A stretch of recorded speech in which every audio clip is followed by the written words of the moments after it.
Good morning, everyone. My name is Huỳnh. I come from class 12A1 of Thpt High School, located in Châu City, Giang province. Today, I am so happy to participate in the English-speaking contest about climate change and natural disasters in Vietnam. Personally, I think it's a very interesting topic, and it's very useful for students to know more about this topic. In my video essay, I'm going to share some information about the floods in Mekong Delta and how people over here prevent it. Hope you enjoy. The Mekong Delta is located at the southwestern region of Vietnam. It is at the end of a major river system in the world, the Mekong River System. It is located next to the southeastern region, and it borders Cambodia to the north, the Gulf of Thailand to the southwest, and the South China Sea to the southeast. The region has 13 provinces, with a total area of 39,734 square kilometers. It accounts for 12.2% of the country's natural area. As you know, the Mekong Delta is the largest granary in Vietnam. But due to the annual overflow of the Mekong River, it can cause flooding on a wide area in the rainy season. It not only brings to the region many resources, but it can also hurt the lives of its people as well. The main cause of flooding is raining. But due to the events of global warming, flooding in the region is becoming more and more complicated and unpredictable. And because of that, the government has been tasked to take measures to help people live with the floods. Major flooding in the Mekong Delta occurs when there's floodwater from the upstream, high tides from the South China Sea, and continuous rain in place. In addition to that, floods in the region are getting more and more complicated due to the construction of dikes and dams in many places, leading to the uneven distribution of floodwater from the sea. In recent years, major cities in Vietnam are often flooded in the rainy season. The main causes of the phenomenon are the unreasonable planning by the government and the inadequate drainage system. Rivers and canals in the inner city are often filled up after a period of pollution, therefore reducing the drainage capacity. Watershed protection forests play a very important role in many things, reducing flood, limiting droughts, preventing soil from degrading, and so on. The canopy reduces the flow of floods because a part of rainwater causes flooding on the foliage, so deforestation can help floodwater flow downstream faster. Reservoirs play a very important role in regulating floodwater for different water usage requirements. Besides, they can also be a very effective natural disaster prevention and mitigation work.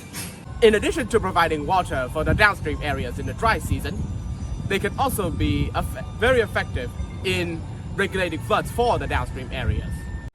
The idea of floating houses was brought up by a group of senior students from the Faculty of Civil Engineering of the Ho Chi Minh University of Architecture with the desire to help people in the Mekong Delta live with floods. It'll have 3 compartments, 2 wings, and double-connected houses.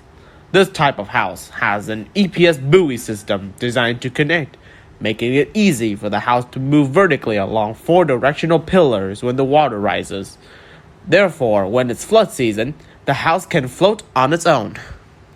It is necessary to carry out afforestation, reclamation, and protection of the rivers from the upstream and in the Mekong Delta's border area of Cambodia. Afforestation has the following effects: increasing the underground flow for the basin, reducing the erosion of the basin surface, and reducing surface runoff. If the forest has thick vegetation, it can reduce the surface runoff level by 10 to 30%. For the next part of my presentation, I'm going to be telling you about some warning signs for the floods in the Mekong Delta. If you see heavy rain occur continuously for 12 to 24 hours, you should regularly monitor the situation through mass media and prepare for your family's flood prevention. Self-relocate. Help neighboring houses move to tall buildings and high areas, and prepare enough food for your family. When there's heavy rain, regularly update the situation through mass media to take appropriate measures for your family's flood prevention. Also, rescue workers should organize more drills so that the rescue work can be more effective. And lastly, the government can organize transportation for students to go to school during the flood season, because children can be vulnerable to floods. And they should proactively develop plans and promptly implementing flood prevention measures for children and students of all ages. In addition to that, schools need to often remind students not to swim or hang out in dangerous rivers when it's flood season. Also, they should advise them to wear a life vest when they want to cross a river. In the summer, parents should encourage their children to learn how to swim, so that when they fall into the water, they know how to protect themselves. Authorities need to forecast and warn people of the floods in a timely manner through mass media, so that people can promptly grasp the situation and take measures to respond to floods. Regularly propagate and mobilize to raise the people initiative in flood and storm prevention.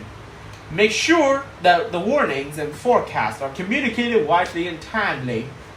Moreover, it is necessary to mobilize forces such as youth volunteers, assault troops, and soldiers to participate. Organize registration and recruitment of new young volunteers to be ready to participate in response groups, search and rescue forces, and relief in emergency situations.